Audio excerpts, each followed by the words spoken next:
MLA महाशयଙ୍କର गुपचुप खिया आज देखिदे हाय सांग मैंने आज आमर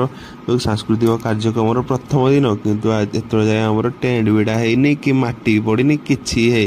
देखला बेलू वर्षा भी बहुत जोर है से आम भावुँ जाऊँ आज माटी टे कौटू आणु माटी आणिक पका माटी आनी पका भितर मस्त बाबादे टे देखा कहला मीना बजार टे बुलिक आसिया मीना बजार बुलिक आसिया भितर आम काम आरंभ होगा कम सरीजा बेलू पूरा राति आसू आसू विभूति भाई आसी सारे विभूति सहित बुलाबुली कर तार बाटर से गुपचुप भी खाए से आसी देखी से पूजा मंडप टे बुले सब पूजा मंडप 12टा मंडप बुलला बेलू कम हो देखी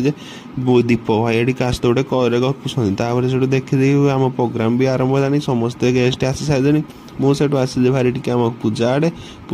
टे बुली बुलाकी गला बेलू देखा बेलू सांस्कृतिक कार्यक्रम आरंभ पूरा हो सारे बाहर देखी सूर्य भाई और चिंटू विभूति बाइट नापी अपेक्षा कर देखी प्रोग्राम पूरा भलसे चलती मत कि भोक बहुत जोर भोक जहाँ मुझे खावा खोजी ता पाइलिनी मीना बजार को आसिले भारी बुली पड़ी बुलाबुली करने पूर्वर देखी विभूति बाहर की गले भारी मुझे कह हाँ सर जातु मुझे देखीदेवी जाऊँगी प्रोग्राम मुझे प्रोग्राम देखी भिडियो टी